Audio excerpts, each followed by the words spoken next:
नमस्कार दोस्तों, मैं पंडित दीनानाथ चौबे एक बार फिर आपके सामने हाजिर हूँ हमारे इस यूट्यूब चैनल पर। और धनतेरस की बहुत बहुत शुभकामनाएं लेकर आया हूँ और आपका बहुत बहुत धन्यवाद देते हुए मैं आज यहाँ पर आपके समक्ष हाजिर हुआ हूँ। धनतेरस 2022 के में कब है और पूजन का शुभ मुहूर्त कब है, खरीदारी कब करें, किस शुभ मुहूर्त क्या है खरीदारी करने का, और धनतेरस पूजन की सरल विधि क्या है, यह मैं आपको पूजन की संपूर्ण सरल विधि आज बताने वाला हूं। और खरीदारी में हम क्या क्या करें, आज हम सबकी जानकारी आपको देने के लिए हाजिर हुए हैं। तो जी दोस्तों, बहुत बहुत धन्यवाद और धनतेरस की बहुत बहुत सारी बधाइयाँ। जी दोस्तों, 2022 में धनतेरस कार्तिक मास की कृष्ण पक्ष की 13वीं तिथि को मनाया जाता है। यह त्योहार दीपावली के पर्व की शुरुआत है हो जाती है। इस बार धनतेरस 23 अक्टूबर रविवार को मनाया जाने वाला है और धनतेरस को धन त्रयोदशी धनवंतरी जयंती के नाम से भी दोस्तों जाना जाता है, क्योंकि ऐसी मान्यता है कि इसी दिन आयुर्वेदिक चिकित्सा पद्धति के जनक धन्वंतरी देव समुद्र से प्रकट हुए थे। समुद्र मंथन जब हुआ था तो उसी से धन्वंतरी देव प्रकट हुए थे और अमृत कलश लेकर के प्रकट हुए थे। धन्वंतरी धनतेरस पर सोना चांदी के बर्तन के खरीदने का बेहद शुभ जो है मुहूर्त होता है और माना जाता है कि उस दिन कुछ न कुछ सोने चांदी की भी खरीदारी करनी पड़ती है। लेकिन आपको जैसी श्रद्धा है, जैसा पॉकेट सपोर्ट कर रहा है, उसी हिसाब से आप पीतल के बर्तन ले सकते हैं या फिर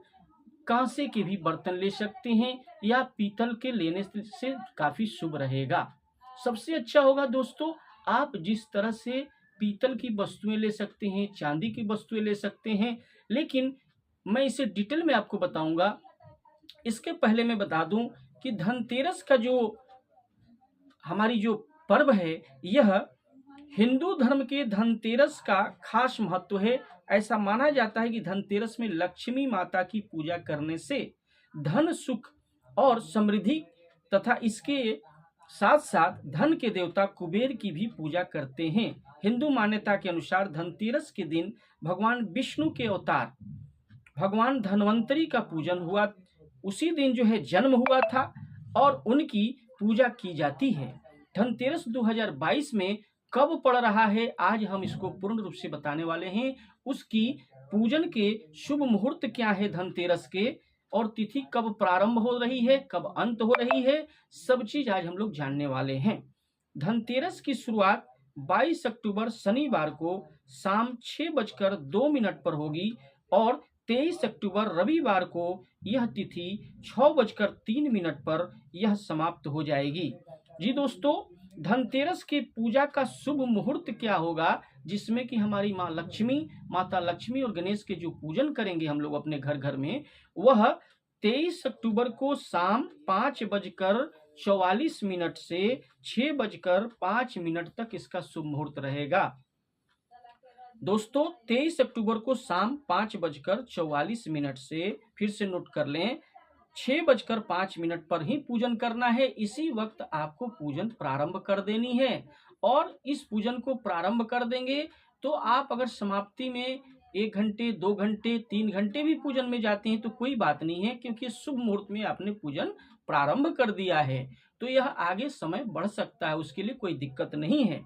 प्रदोष काल का जो समय होगा जी दोस्तों, 23 अक्टूबर को शाम 5:44 से रात्रि 8:16 तक, और वृषभ काल का समय 6:53 से 8:54 तक रहेगा, जिसमें आप पूजन करेंगे और लक्ष्मी गणेश को प्रतिमा को स्थापित करेंगे और पूजन करेंगे। तो जी दोस्तों, अब चलते हैं कि धनतेरस पूजन की संपूर्ण जो विधि है वो क्या है, सरल विधि क्या है, वह मैं सब बताऊंगा। लेकिन उससे पहले उसमें क्या क्या वस्तुएं लगेंगी, सामग्रियां लगेंगी, वह मैं अभी बताने वाला हूँ।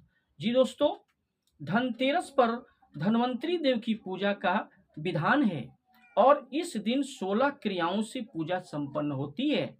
सामग्रियां पहले नोट कर लें जो भक्त जो है हमारे, मैं कहूँगा कि हमारे चैनल पर प्रथम बार आए हैं, तो जी दोस्तों, सामग्रियों को जानने से पहले हमें हमारे जो स्क्रीन पर दिए हुए नंबर पर संपर्क कर सकते हैं। किसी तरह की पूजन की जानकारी ले सकते हैं, सारी जानकारियां दूंगा, कुंडली विश्लेषण भी करवा सकते हैं। लेकिन सबसे पहले आज मैं पूजन की जो सामग्रियां हैं वह मैं आपको बताने जा रहा हूं, उसे नोट कर लें।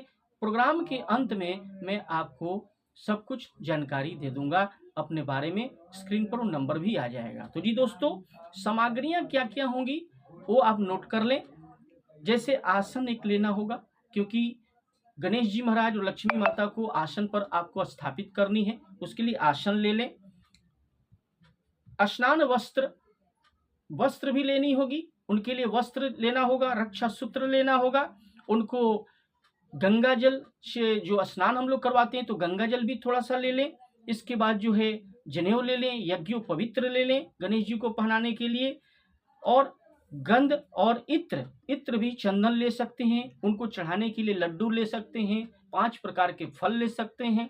जो भी आपको जितनी शक्ति हो दोस्तों, उसके हिसाब से आप 2 फल 5 फल लें तो शुभ होता है। 5 फल का विधान है तो 5 फल ले लें और लड्डू ले लें, पुष्प ले लें, माला ले लें, धूप दीप नैवेद्य, और उसके साथ साथ शुद्ध जल गंगा जल भी ले सकते हैं। कभी कभी सभी तीर्थों का जल भी मिलता है, बाजार में अवेलेबल है, अगर मिल जाए तो ले लें, नहीं तो गंगा जल से ही काम चल जाएगा। दक्षिणा भी आपको कुछ न कुछ रखनी है, गणेश जी और लक्ष्मी माता के पास चढ़ाने, जो भी आपकी श्रद्धा हो रही है उसके अनुसार रख लें। तांबुल रख लें, और पान का पत्ता ले लें, 5 पान का पत्ता ले लें जिस पर कि कोई भी वस्तुएं चढ़ाएंगे। लौंग इलायची ले लें, उसके साथ साथ में आरती परिक्रमा करनी है, पूजन करनी है, ये सब वस्तुएं लेनी है। तो जी दोस्तों, सबसे पहले मैं पूजन की विधि को बताऊंगा, लेकिन और कुछ बातें मैं बता देना चाहता हूं कि धनतेरस पर पीतल और चांदी के बर्तन खरीदने की परंपरा है। समझ लें, पीतल और चांदी शुभ होता है, अगर मिल जाए तो बहुत ही अच्छी बात है। पीतल और चांदी के बर्तन खरीद ले। मान्यता है कि बर्तन खरीदने से धन समृद्धि होती है, इसी आधार पर इसे धन त्रयोदशी या धनतेरस कहा जाता है।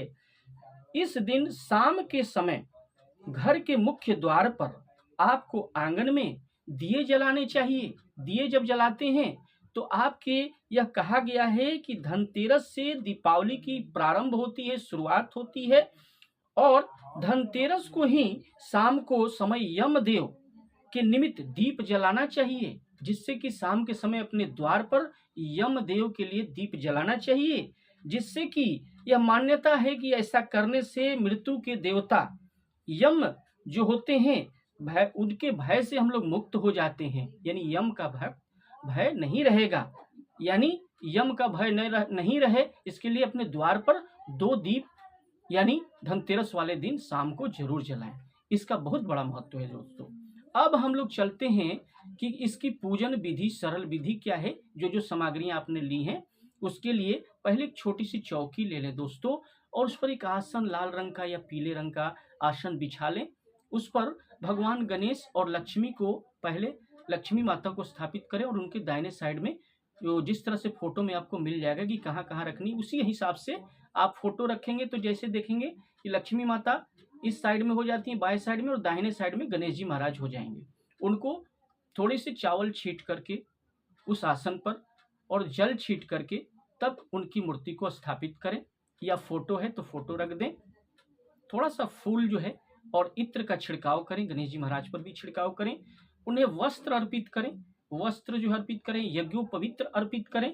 जनेऊ, यज्ञोपवीत्र आप समझते होंगे दोस्तों, जनेऊ जिसको बोलते हैं हम लोग, उसको आप भगवान को लड्डू जो है 5 लड्डू लक्ष्मी गणेश को चढ़ाएं। उसके साथ जो आपने वहां पर जो लिया था दीप जो है, घी का दीप जरूर जलाएं, क्योंकि शुभ होता है। लक्ष्मी माता के सामने 11-21 दीप जलाएं, आपकी जितनी श्रद्धा हो रही है, एक घी का दीप अवश्य हो।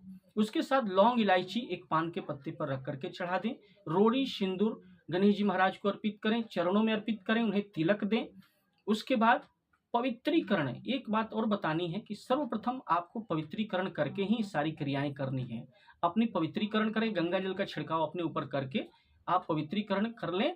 सारी वस्तुओं को चढ़ाने के बाद आरक्षक सूत्र जो है मौली धागे करके वस्त्र के रूप में उन्हें अर्पित करके सारी वस्तुएं नैवेद्य चढ़ाएं और उसके साथ रुपया पैसा दक्षिणा चढ़ाएं, गणेश जी महाराज को अर्पित करें। उसके साथ साथ जो है आपको करनी क्या है, कसैली अर्पित करें, जिसको हम लोग बोलते हैं ना सुपारी, 5 कसैली अर्पित करें गणेश जी महाराज को। और एक लाल रंग की कपड़े के अंदर थोड़ा सा क्या करना है, धनिया, साबुत धनिया, और उसके साथ साथ जो है आपको और क्या वस्तु रखनी है मैं बता देना चाहता हूँ कि साबुत धनिया रखें, उसके साथ 5 कौड़ी रखें और 5 कमलगट्ठे रख लें, थोड़ा सा चावल रख लें, या धान अगर मिल जाए तो धान थोड़ा सा ले लें, और एक पोटली बना करके उसे आप लक्ष्मी माता के समीप रख दें या गणेश जी के समीप रख दें, दोनों लक्ष्मी गणेश के समीप रख लें।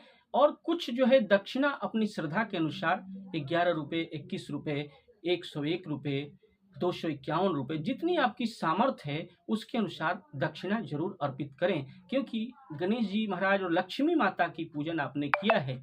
इस तरह से स्थापित करके आरती दिखाएं और उनको श्री सूक्त और लक्ष्मी सूक्त जो ये पाठ करके आरती पूजन करें। और वहाँ पर संकल्प करनी है आपको, मन में सारी वस्तुएं चढ़ाने के बाद आपको एक संकल्प करनी है, हाथ में अक्षत और फूल लेकर के, और आपको यह संकल्प करना है कि हे गणेश जी महाराज, हे लक्ष्मी माता, मुझे लक्ष्मी प्रदान करें।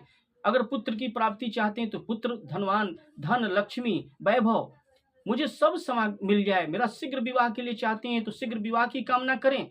इस तरह से आपको अगर रुपया चाहिए, पैसा चाहिए, धन चाहिए, तो वहां पर माता लक्ष्मी और बगल में आप उनकी धन्वंतरी, जी दोस्तों धनतेरस है तो भगवान धन्वंतरी का फोटो बाजार में मिल जाता है, या चांदी के भी बनवा के रखते हैं। कुबेर देव को भी रखें, उनका भी फोटो के बगल में रख लें। जो जो भगवान आपने घर में रखे हैं पहले से, उनको भी स्थापित, धन्वंतरी भगवान विष्णु के प्रतीक हैं जो समुद्र मंथन में उस दिन प्रकट हुए थे, उनको जरूर गणेश जी और लक्ष्मी जी के साइड में वहां पर रख लें।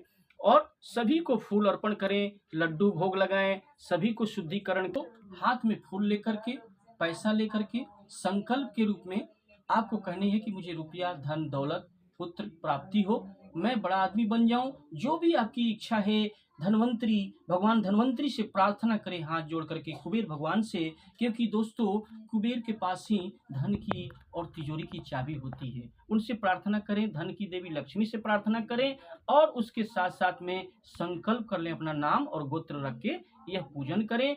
और आरती पूजन करके आप विशेष पूजन में इस सारी चीजों की आप प्रार्थना कर ले भगवान से। और क्या क्या चीजें इस दिन खरीदनी चाहिए दोस्तों, वह मैं बताने जा रहा हूं। तो आप एक झाड़ू खरीदें, उस दिन झाड़ू खरीद सकते हैं, नमक की एक पोटली खरीद सकते हैं, नमक खरीद सकते हैं, पीतल के बर्तन, चांदी के बर्तन खरीद सकते हैं, साबुत धनिया खरीद सकते हैं। उसके साथ उसको धन का प्रतीक, धनिया को क्योंकि वो सामने में रख देंगे तो धन की प्राप्ति होगी। कौड़ी खरीद सकते हैं, गोमती चक्र खरीद सकते हैं जी दोस्तों, और उसको अपने गले में भी धारण कर सकते हैं गोमती चक्र को। इससे आपको सब कुछ प्राप्त होगा, क्योंकि भगवान विष्णु का जो है चमत्कारी इसे माना जाता है। तो गोमती चक्र के साथ साथ आपको रुद्राक्ष जरूर खरीदें और माँ लक्ष्मी के पास और गणेश के पास उसे रखें। 7 मुखी रुद्राक्ष जरूर उस दिन खरीदें। उसके साथ साथ उसे आशीर्वाद के रूप में भोले बाबा यानी भगवान शिव का आशीर्वाद और उसे गले में भी आप धारण कर सकते हैं। जी दोस्तों, वीडियो पसंद आया हो तो इसे लाइक करें, चैनल को सब्सक्राइब करें, बेल आइकन को ऑल पर सेट कर लें और ज़्यादा से ज़्यादा लोगों में शेयर करें।